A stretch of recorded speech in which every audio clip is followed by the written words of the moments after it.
Live from WSA, this is Expense Account. Joe Weisenthal is the host of Bloomberg's Odd Lots podcast. He understands markets, but he also understands market salads. And we really got into it about his favorite lunch orders.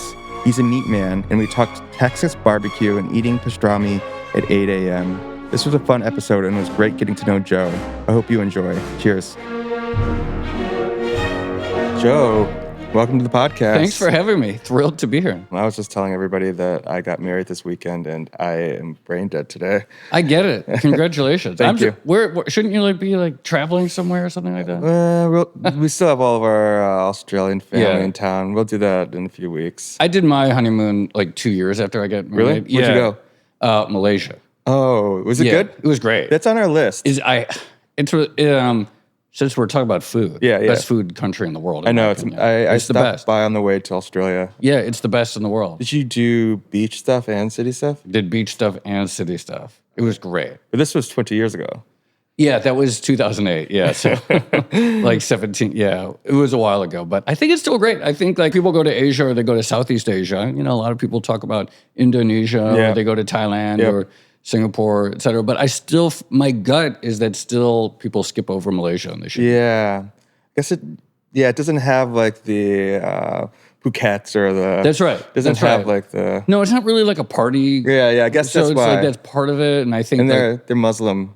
Right. And so I think people perceive that it's going to be sort of illiberal in some way, but it's really great place to visit. Nice. That will be moved higher up on my list. From a food perspective, best in the world. Nice. So I was doing my due diligence. And I was lazy due diligence, but I was looking you up, and you have the coolest Wikipedia photo. Did you set that? Oh, no. I don't know who made that. I hate it. The thing is that...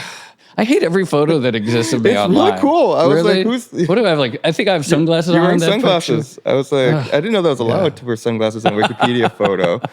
I didn't make that page, for years. I didn't have one, and then one day it appeared. And the information says Joe is Jewish, but he says that he does not understand Hebrew. It's true. I don't. I had a bar mitzvah. Yeah. I read Hebrew. Yeah. I read the script. You read Hebrew. Well, I did when I was 13. Yeah. But I couldn't do it these days, and I don't know what I was saying. But I went through. I could elucidate the sound. Not anymore. No. I don't know how long that sticks with you. I think for me it probably stuck about a week. But you're from Detroit. I was born in Detroit. Yeah. I lived in Illinois for a long time. Oh, really? South of Chicago, 45 miles. So kind of. Where at? Joliet, Illinois. Oh, I know Joliet very well. Yeah, I'm from Chicago. So. Oh, nice. Yeah, nice. I love Chicago. Yeah, we could talk about Chicago too. We'll talk I was about there a Chicago few weeks ago. I lived in Vermont for a while, and cool. And I went to college in Austin, University of Texas, and I had a few other little stops along the way. In the context of food, it's such an eclectic mix of locales. It is eclectic from a food perspective. Texas is great for food. I have not been in 15, 20 years since I was a kid. Yeah, you're an expert in barbecue. I like barbecue. And I bought a big green egg to try to get into smoking, and I was just too terrible. I was just very lazy about it. It just requires so much time and patience. Yeah. Some friends and I, we cooked a big brisket one night, and it was a 20-hour smoke, and so we set alarm clocks through the night so that we would check the temperature, to make sure it didn't deviate, so that we wake up in the middle, and it was it wasn't worth it. It was. Do you have a mop with the sauce? And you're no, I just did a rub and everything. Yeah. It was good, but then I was just I do not have the patience or the discipline for this. I love eating it. Yeah. I have opinions about Texas barbecue. I feel like the best food you should not be able to really make at home, even with the right equipment, or you shouldn't want to. That's kind of my impulse. I love eating it. I don't. I thought I was going to be excited about the ability to make it. Not so much. But where's your spot in Texas? What's the best spot in Austin, in your opinion? Oh, that's a really good question. What is it? What are this? Oh, I'll tell you the spot. Okay, so here's where I really like, because there's a lot of great barbecue in Austin, but a lot of it is lines. And people, and I'm not. You have to go there in the morning. Yeah, and so Franklin's, for example, is really famous. Yeah, but there's a really long line, and even some of the other ones, especially because there's all this tourism to Texas and people want the barbecue experience. The last few times I've been to Austin, fantastic barbecue, zero lines at all. the H-E-B grocery store chain, Wow. which is really famous, they have like a little barbecue. In a few of their locations, they have a little barbecue restaurant in them. Like they have like a sushi spot and they have like a barbecue and stuff like that in the grocery store. I forget what they call it. It's called like True Texas Barbecue, some very generic sounding name. It's excellent. There's never a line. It's like, it sort of feels like, you know, like a mall restaurant because you're in this giant shopping center type thing.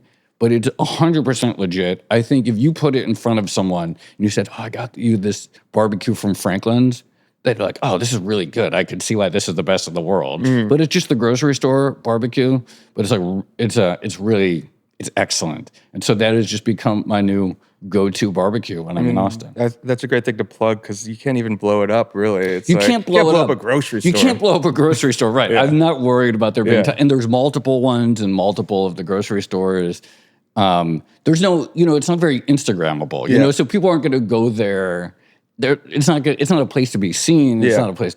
But if you just want really well executed smoked meat, it's delicious. I genuinely think you put it down next to and put it in front of anyone and tell them it's from some of the great barbecue places, they would totally believe you. So what is your criteria, would you say? Like, I'm like embarrassed to say that I'm not super well versed in like authentic Texas barbecue, and I wonder like how much better is that than like is Franklin's than something like a hometown barbecue or something? What percentage better would you say it is? That's a really good question. The thing with barbecue, I believe, is that it's not really about like you sort of judge a place, in my opinion, not necessarily because it's per se better. Yeah. It's the consistency of it. That's a hard thing. I think there are some types of foods where it's the name of the game is that every time you do it, it's just identical to every other time. Yeah. Like some sort of meals. It's like a good steak is sort of the same thing. Yeah. Where it's like there's sort of a cap on a steak because it's just a cut of meat and but do you do it the exact same way every time you cook it? I don't. Like like when I cook steak at home, sometimes it's good, sometimes it's not as good, et cetera. So I think the test of a really good barbecue establishment is it the same every time? Yeah. I'm not going to name any names because I don't want to like whatever the reverse of blowing over spot. Yeah. But there have been like there are a few spots again in Austin that's like, oh, you got to go here, and it's like a barbecue food truck, for example. Like, oh, they're doing the best stuff, and I've been there on an off day. Yeah, and it's dry, and it's just. And so I think the test is not really that it's so good per se, but just that it's the exact same every time you go there. So that's even harder to know. You have to really live there. You have to go there over and over again. Like, you have to go there over and over again. I think the New York City sort of Central Texas barbecue places in New York City, they're fine. Well, like which places like? So the Hill Country is totally solid. Yeah. What's the one? It's in Williamsburg. It's actually been there for a while. Fetsal, yeah. It's good. It's solid. Yeah. I was actually there this summer for the first time in several years. I haven't been in a decade, probably. You know what's really funny? So I walked in and I sat down with a friend of mine, and I said, oh man, I haven't been here in like a decade or something like that. And then literally the next person who walked in, I saw, he turned to his friend. He's like, oh, I haven't been here in like a decade. So to hear you say that, I feel like this is just a place that a bunch of people went a decade. I was there when it first opened up in like, I don't know, 2006 or 2007. Yeah, that's when I was there. There was a crazy line around the block. Yeah. It's a lot quieter now. If you go there now, I don't think you'd have problems. There's nothing like that existed in New York, really. No, it didn't. That was a key thing. And that was just sort of a zeitgeist of the era. I think there was just a lot of... Anselm across the street. Yeah, there was just a lot of excitement for meat and smoked meat at that that's time. Like the bacon tattoo kind of era. That was the era of the bacon tattoo. Like, mustache the mustache, the beards, all of that, the bacon, the barbecue. That was it. And so I think we just sort of captured a moment. But the restaurant is still there. It's still very good. Huh. I gotta revisit. Yeah, it's time to revisit the classics. Maybe we were too quick to dismiss that era of culture. We thought it was cringe for a little bit. Maybe it's time to revisit it and give it a second look. I mean, it's Indie Sleaze, it's back. Yeah, it's time to bring the mustaches back. Time to bring the trucker hats back. You probably do a great mustache. I had one for a while, and my co-host Tracy on the podcast. You know what happened? Well, I got a little tired of it. Thing is, the problem with having a mustache is every guy feels like they want to talk to you about it for about a minute. And it's like, okay, and then like everyone with a mustache, they want to like give you like a fist Really? bump or something. Yeah, it's like the mustache code. Oh, It's I've like, never been part of this club. Yeah, so it's like, you know what? I think I'm gonna like bow out. Wow, of there's this. all these secret clubs that no one tells me about. That's right. Well, if you grow a mustache and like a really thick one, then suddenly all the mustache guys are going to talk. And it's like they'll tell you their story, whatever. It's like, I don't know. What's the story? Who knows? It's just like they just want to talk about it. Just guys want to talk about their So I'm not.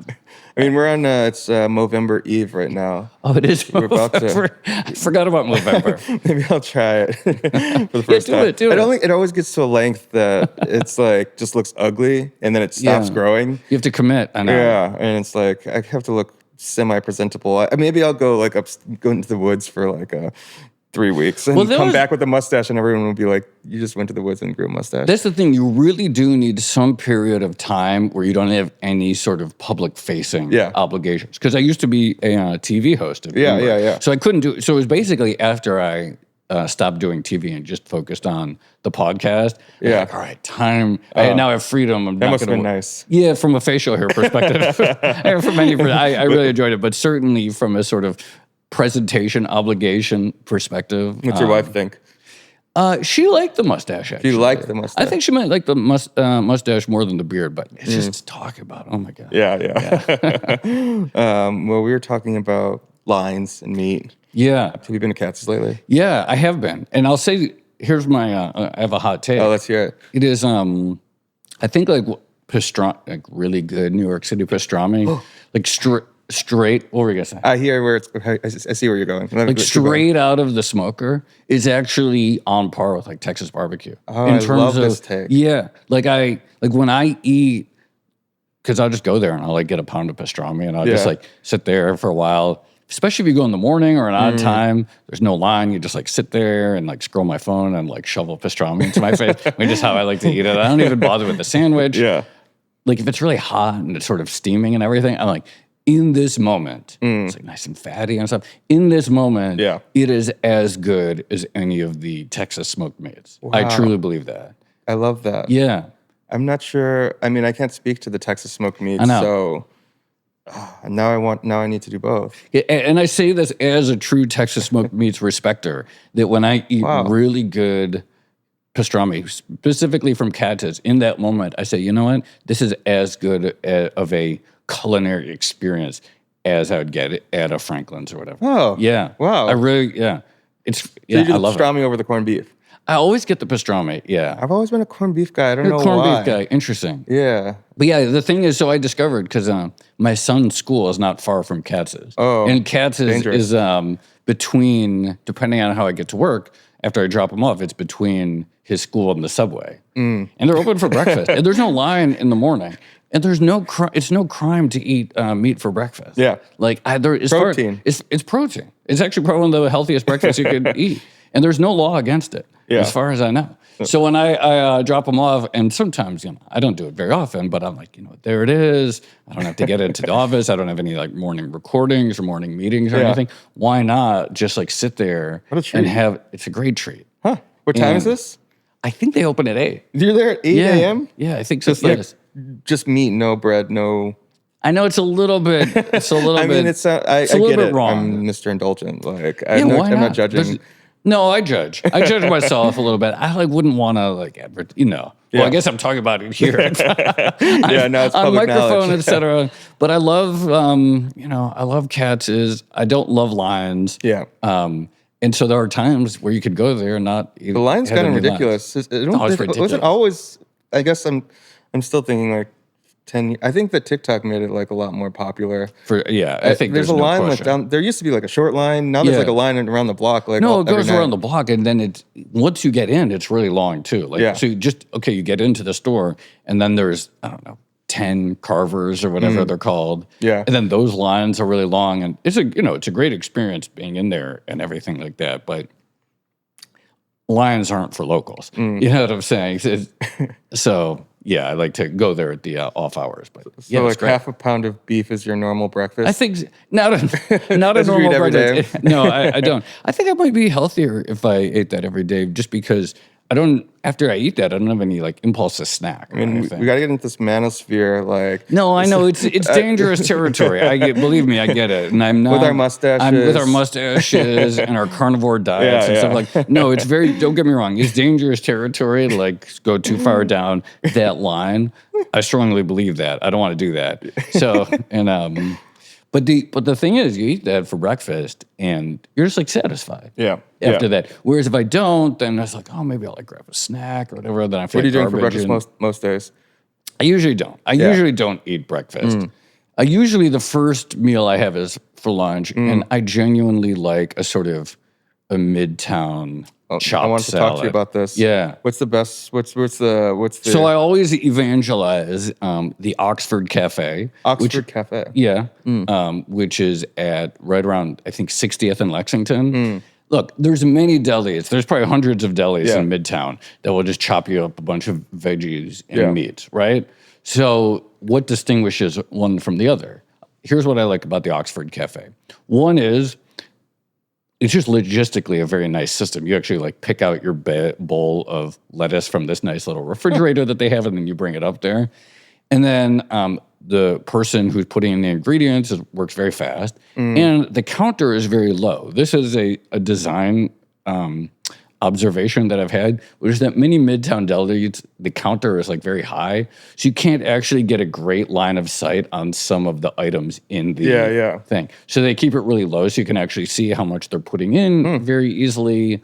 It's just great visuals. Some of them, it's sort of blocked. Like they'll have, cereal boxes or various other things, or there's glass that's sort of hazy or something like that.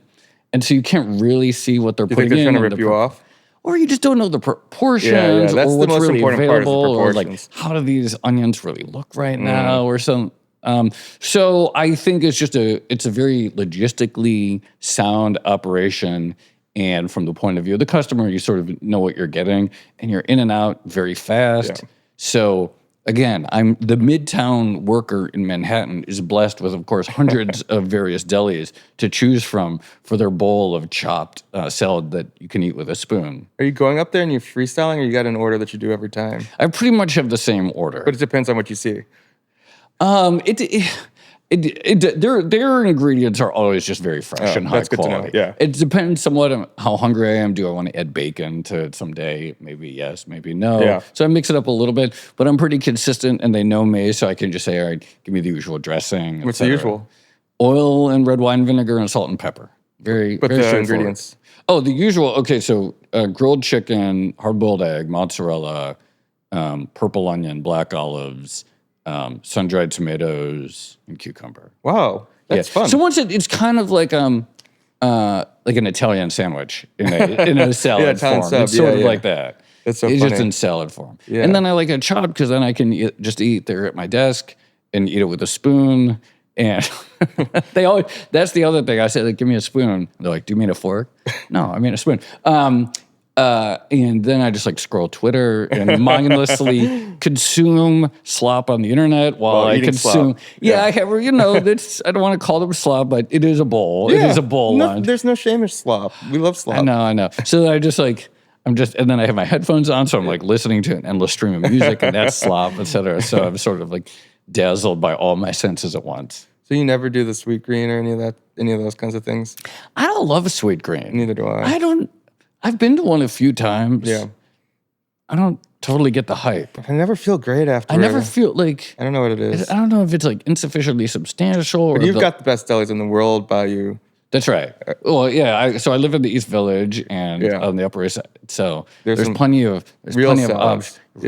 I don't know. Like I intuitively, which one I kind of liked of the chains was Chopped. Oh yeah, because you love a chopped salad. I love a chopped salad. Yeah. I feel like I don't see those as much anymore. Did they I don't know what's going on with them. I feel like they were sort of early that's true. In the bowl race, right? I wonder, that's a good point. Where did Chopped go? Yeah, I'm not totally sure. I think there's still a few.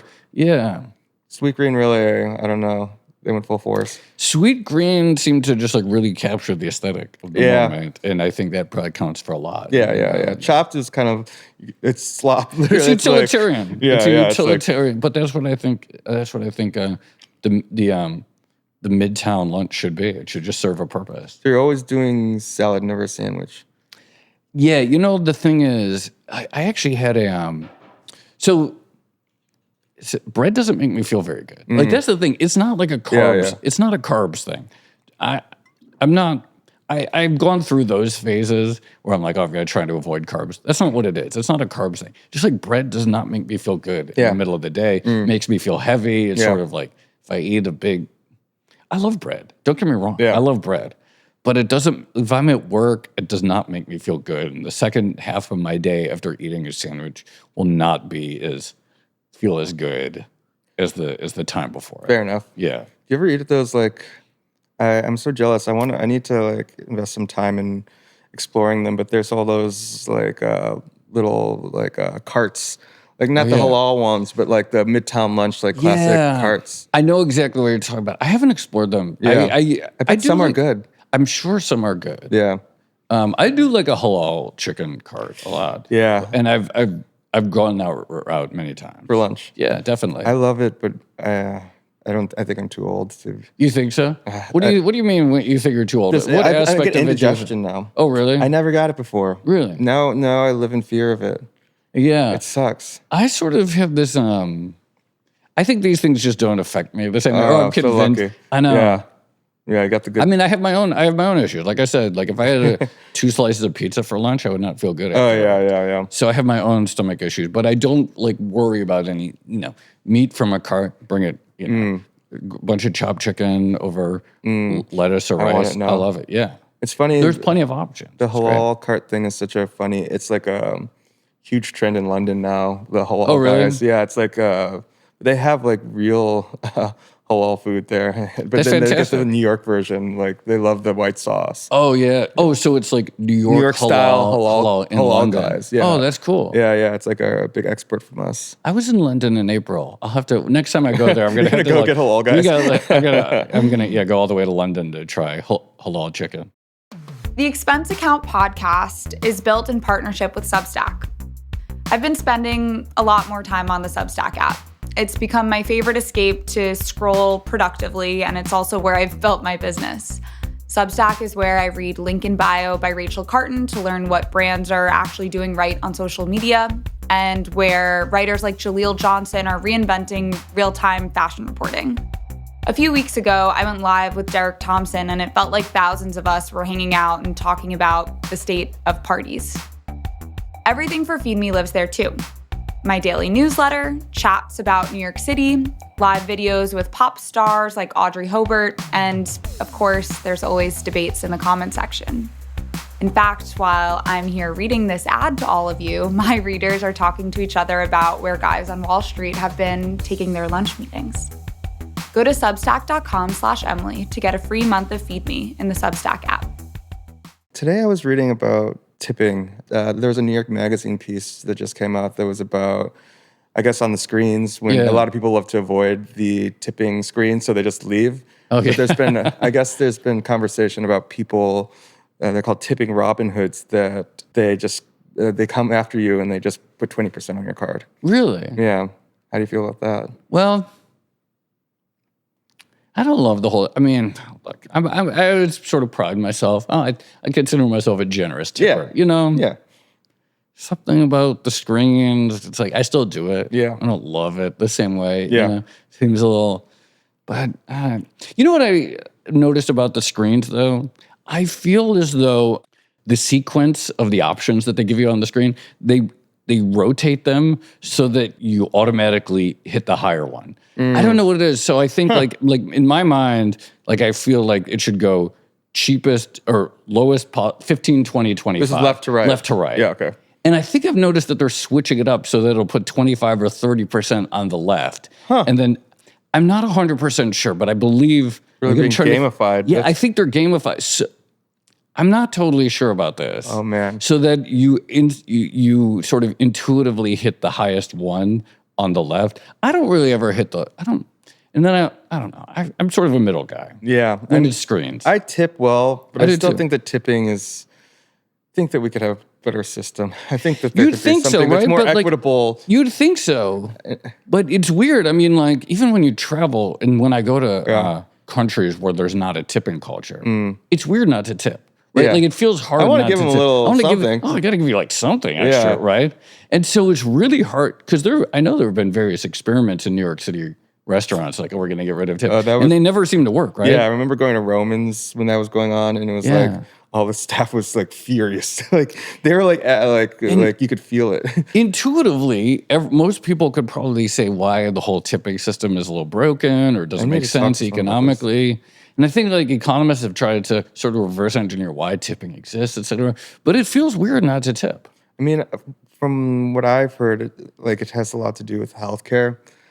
Like that employers pay them less so then they can afford to pay for healthcare. Sure, yeah. I guess I don't really understand. But you'd still think, okay, there is some all-in price that the customer pays for the meal and food. Just charge me $7 for the coffee. And yet, but I do sort of like it. I was at a place recently. I forget where I was, but I think they just had a 20% service fee built in. Just do it. And it was kind of nice. Yeah. So it's like at the end, they're like, oh, the 20% service fee is just there. Great. Yeah. Great. I'm totally happy. I don't want like That's fine. some weird psychological game. Yeah. They're like doing experiments on me. Yeah, I know. So it's fine, but it's like switching the lineup. I don't think it's ever going to change. You don't think ever? I doubt. I don't know. Huh. I wonder. You're more optimistic. I guess especially in New York, like you can make a lot of money. Yeah. I think that when that was happening, there were like people who were making like $100,000 a year, like, and they servers. Yeah. They're like, why would we ever want to not? No, that's have what I'm tips? saying. I don't think it's going to go. I think it'll probably just be the status quo. Yeah. But I wonder if it's that way in other places besides New York. I don't know. Yeah, I really don't know. Maybe elsewhere they can. Maybe one of these post-tip experiments will succeed in an economy where being a server isn't quite so lucrative and they have more flexibility. I don't know. Where's your family live? All over. Okay. I have a completely disjointed family. My mother, she lives in Guatemala. Whoa. Yeah, it's really cool. That's cool. She retired like 10 years ago, and she speaks Spanish. And she visited a friend in Guatemala. She really liked it, and she decided to stay. Huh. Yeah. Do you go there? I visited her for the first time. It's very difficult. She lives in this town that's fairly distant from Guatemala City, so you have to like fly to Guatemala City and then take a bus. And then for a while, she lived on the opposite side of Lake Altiatlan, so then you had to take a boat, and I had young kids, so that was sort of too much. And then the pandemic, et cetera. But I finally got there. You're in early last year. Oh, cool. And it was a blast. Yeah, I loved it down there. So your mom lives in Guatemala. My dad lives like 2 hours north of the city. In Kingston, oh, cool. New York, yeah. Oh, Kingston. I have a sister in Chicago. Oh, cool. And I live here, so it's sort of like... Where do you think has the best food, Guatemala, Kingston, or Chicago? Chicago, yeah, of those three. It's not really fair. It's, one of the questions is, and I don't really know anything about this, so like, and I certainly don't want to offend anyone, but it's not obvious to me why Guatemalan food is so much of a step down from Mexican food. Because Mexican food's incredible. Yeah. I mean, and whether a lot of Mexican food in the U.S. is good, but Mexican food in Mexico is obviously incredible. Guatemala, it's like a lot of like sort of, chicken and beans and tortillas, which is fine a few times, but it's a little bit, I don't know, like someone who actually knows this stuff could probably give me a very clear answer. Chicago, I was there recently for work, and that's a great food city. Everyone knows that. Yeah. I went to that restaurant, Goat and the Girl. Oh, Girl and the Goat. Girl and the Goat. Another place from 10 years ago, 15 years ago. That's exactly right. Yeah, when I was, it's really good though. That was a place that really lived up to the hype. Yeah, what's her name from Top Chef? It was great. And Stephanie. Normally I don't, it's one of those restaurants where they just sort of encourage you. You sort of have to go with a big party because they encourage you to basically order one of everything on the entire menu. Yeah. Normally, I don't really like eating that style. I just want a plate. That's like, really? You just want a plate? I just want a plate that's like all for myself. I was like, this is what I want. I want to eat it. So I don't really, these sort of course after course. But it was really good. I said, okay, maybe I should be more open-minded towards this style of dining. And I went with several colleagues. I think there were 8 of us around the table. We did order basically one of everything on the menu, and it was great. Yeah. So what do you do when you go to Chinese? You get your plate to yourself? Oh, well, Chinese, that's a good question. That's a little different. Yeah, like I have like a group of friends, and we often like take Chinatown excursions and find some new. No, they're just, but I think like when you go out to eat Chinese with friends, the move is just have one person who knows the menu really well and outsource the entire order. Yeah, you got to, one person has to order. One Can't person. be like, I want this, No, I want this. you just like let one person order and they just go down the list. And it's like, here's the fish we want to get. I want to get, and then here are the vegetables. And then, no, for there, and then you just all share it and stuff like that. So where do you like in Chinatown? That is a really good question. And now I'm suddenly, I feel like I'm like blanking. I know. I'm like, doesn't have to be in Chinatown. What's a place you like in general? Well, so one place that I really like, it's not really one of the Chinatown locations because it's on Forsyth Street, and it's been written about. Have you been to Spicy Village? Oh yeah, of course. Yeah, that's not like core Chinatown, etc. But I love that. It's close enough. Yeah, that place is really no fantastic. white shirts. No, definitely not. It's not a place to go wearing a white shirt unless it's just like a t-shirt. That you don't really care. It's okay to have a t-shirt that has some stains on. How do you do it? Because you wear like a nice button up like every day. Like, I don't wear a nice button up every day, but if I go out, I'll just like put on a t-shirt or take it off or put it in my backpack. What about your beard or something like that? The beard, that sucks. You have to clean your beard afterward? Yeah, it's gross. I mean, I do actually just need to trim it right now, but it is annoying. From a food perspective, right? Like it feels gross. I go to the bathroom afterwards and wash my face. But the East Village, where has a bunch of good places right now. There's this, you know what I really love, which is the influx of Chinese students to NYU. Oh, it means amazing. there's just an incredible amount of good Chinese this food. new Chinatown in the East Village is the coolest. Yeah, it's so good. Actually, I sort of think, for years, if you talked about Chinese food in New York City, someone would say, oh, you really got to go to Queens for the good stuff. And that was just like this thing that people repeated. Yeah. But now I think if someone says that in 2025, they're just repeating something they heard someone else say because it's just this cliche that's been repeated. I sort of think you should just go to the East Village.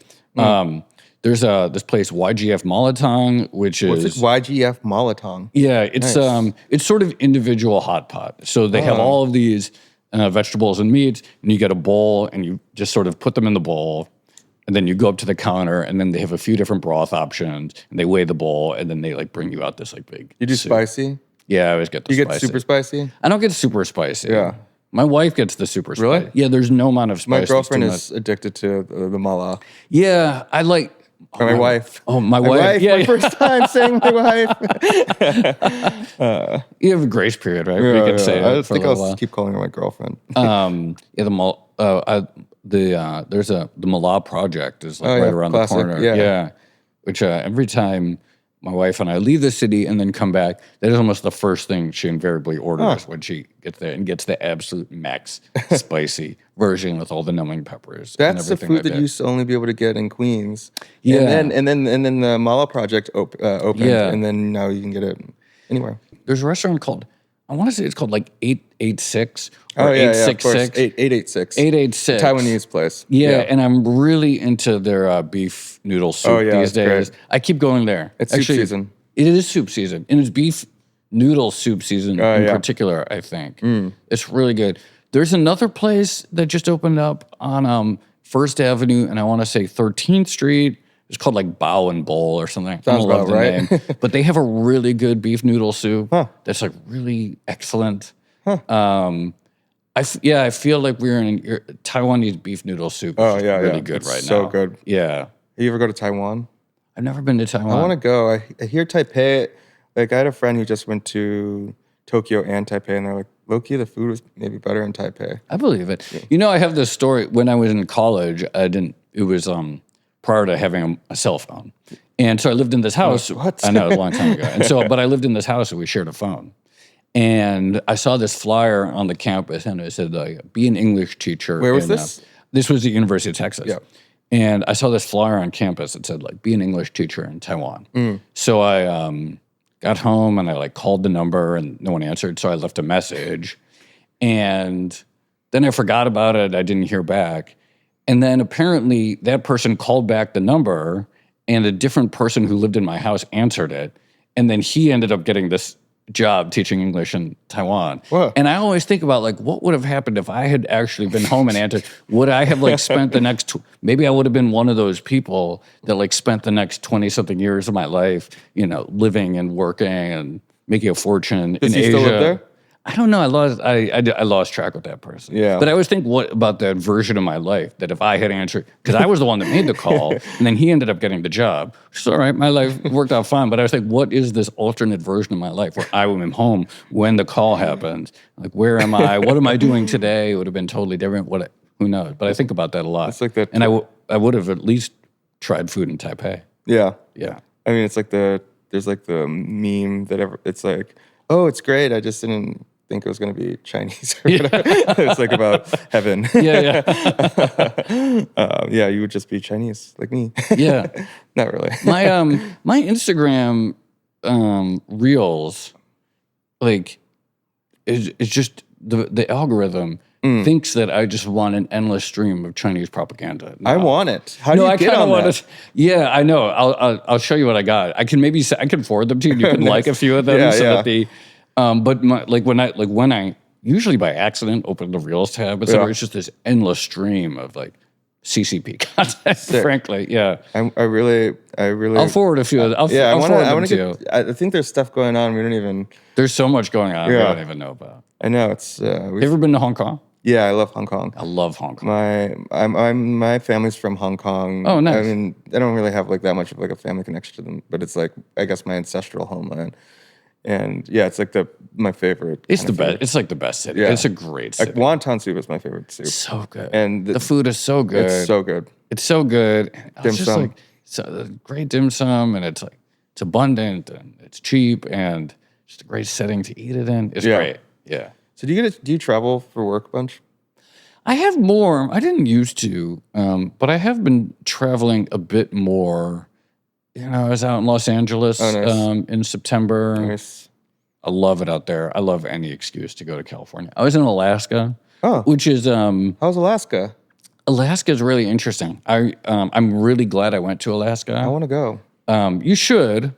It's a kind of place you only need to go once. Yeah. It's a strange place. Did you see a polar bear? What? See a polar bear? I didn't see I saw a whale. Oh, that's better. That was cool. That was really cool. Nice. I read Moby Dick over the summer, so when I went there, I was like, you know what? I really want to go on a whaling boat and like see. Oh, you went on the whaling trip? I went on one of these like 6-hour tours of the fjords off of Anchorage, and cool. It was pretty cool. It was really cool, and I saw a glacier, which was also amazing.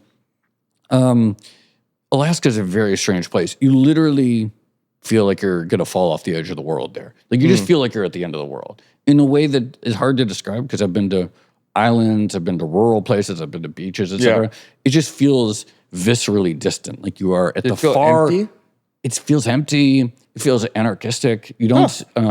Apparently, for example, so there's Anchorage itself. There's sort of a lot of vagrants. It's very, frankly, alcohol-heavy city. Yeah. Like every 3 stores in downtown Anchorage is a bar, and not a particularly nice bar, like a grimy dive bar. It's like adventurers and vagrants and in a different era. They Sounds like a called, Wild West town or something. Hobos. Yeah. That's what they would have referred to. Just sort of people like drifting through. A lot drifter. It's like drifters. A drifter town, and it's you don't really. Apparently, there's a widespread phenomenon in Alaska of unlicensed pilots.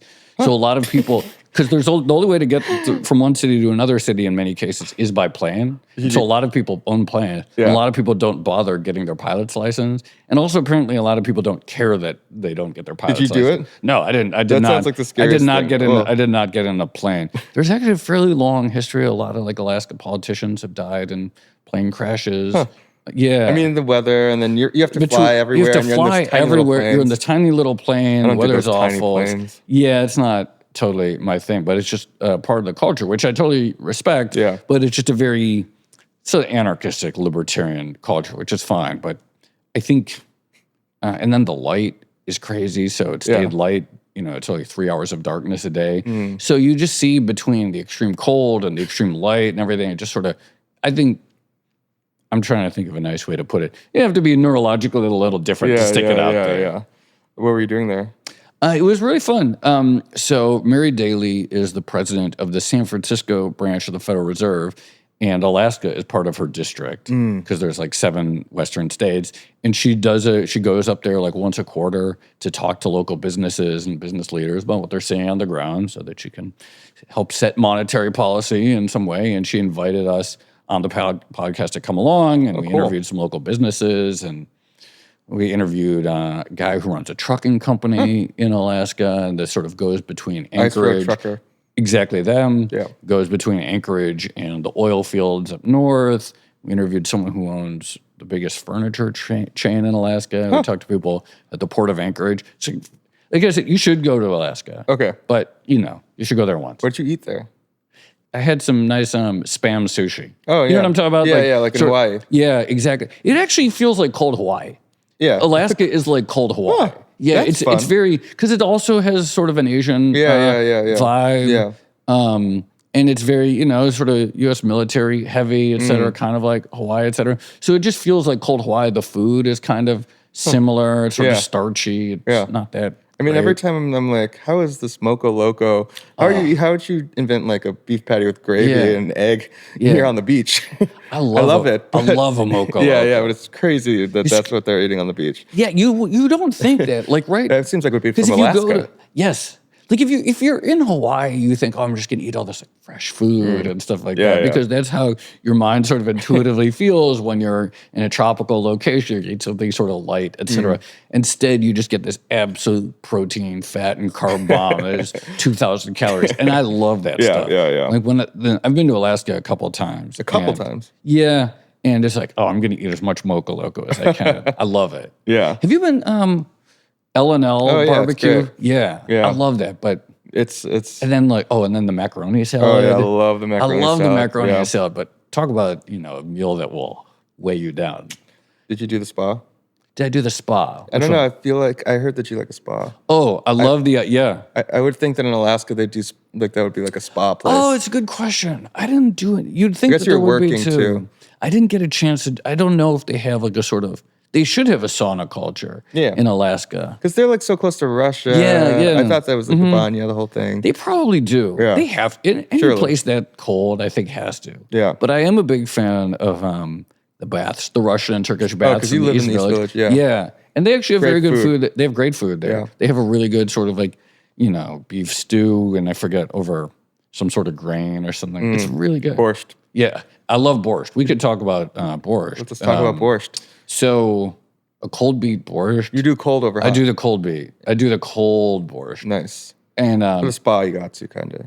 Spa, I don't know. It just feels like a sort of, any soup. There's plenty of warm soups out there to be eaten. Yeah. I just feel like if you're gonna eat a warm soup, there's plenty of options. I think I prefer warm soup in general. I don't think. I do too. I don't think I ever need a cold soup.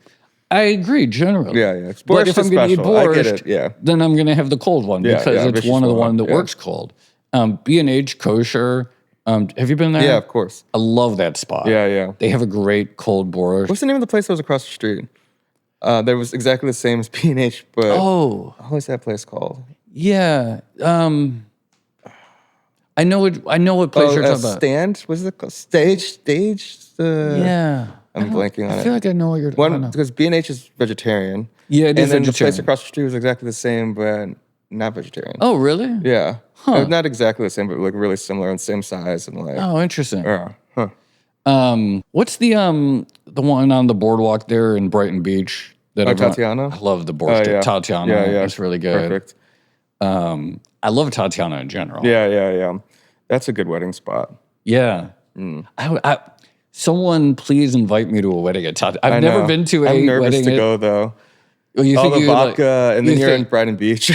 You're like, you think you stand out, right? Or you just think like, I'm just scared of being stuck out there, like drinking too much vodka. Please, someone invite me to a Tatiana wedding. Where was your wedding? My wedding. It's funny. I got married in Austin at this sort of kind of like a bed and breakfast type location there. But what's funny is, so we had originally scheduled our wedding to be in October. At one venue, and then in, I don't know, May of that year, we got a message from them. It's like, we're going out of business, so you don't have a wedding venue anymore. That happens? So Damn. I mean, how could they avoid it? They're just, and so we're like, shoot. And so Terrifying. we scrambled to look for a new weekend. And then we had to get married in August in Texas. Oh, shit. And it was like, I think it was 101 the day of the wedding. It was fine. I don't remember it being particularly oppressive. But You were wearing a suit, though? I was wearing a suit. I was wearing a tux Wow. in 101 degree heat. That's impressive. Yeah. I was used to it in those days. And Yeah. I think I just sort of, gritted my teeth, and it was fun. But yeah, it was a place called House on the Hill, which I think still exists in Austin. So if you had to name your 3 favorite New York restaurants, what would you say? So there's no way for me to like really objectively answer this. Yeah. But so the Palace Diner, yeah. a place near my office, 57th and Lexington. Yep. It's just like I love a diner. This one is very reliable. I've Yep. probably eaten there 1,000 times, I guess, in the 10 years, maybe 700 times in the 10 plus years that I've worked at Bloomberg, because it's like right there, and Yeah. I like go there for lunch. It's a great place. There's always a table. So I'll just say like that place is really That's a good excellent. answer. It's just the place that you go to the most should be your favorite Yeah. restaurant. Keen's. That's Keen's, probably of my course. favorite of the Yep. New York City steakhouses. I feel like if I'm going to pick a top 3, one of them has to be a Gotta be steakhouse. Keen's, yeah. What would be my third restaurant right now? It doesn't have to be your favorite. It could be one that you just discovered that you really love, or Well, so I mentioned earlier, I go to that place, YGF Malatang, a lot now. I can't wait to go there. Yeah, you'll love it. And so yes, I will make that my third. You know, this is so unfair. No. To me. That's a good but one. I should have prepped an answer anticipating this exact question. And I think that would be like, I go there so much, it's become such a staple of my eating that I'm comfortable putting that in my top 3 right now. Nice. Yeah. I guess on that note, at the end we do this thing where we do like shout outs. Okay. So we shout out 3 people, places, things, ideas. I'll start. I'll start. I'll do my first one, and then it's easy. This is easy. This is just fun. Everyone just does their wife. Okay. Oh, that's so great. my first one is going to be Wu's Wonton King. I went there last night with my girlfriend's family. It's prime Dime Square. It's the best place for a big group. It's kind of gotten out of hand with how good it is for big groups, because now you can't even get a table for 4. It's only like tables for 10 there. Oh, that's interesting. But they're the Wonton King, and they do have an amazing wonton soup. And I don't know, it's just such a great place for a big group of people. And it's BYOB, all the Australians loved it. They never had the like mayonnaise walnut shrimp, and they would go crazy over it. The Panda Express classic. Yeah. Very Chinese American. Wait, did I say that sounds good? I'm allergic to walnuts, but I believe you that it's good. You don't really eat the walnuts. Yeah, I'll skip the walnuts.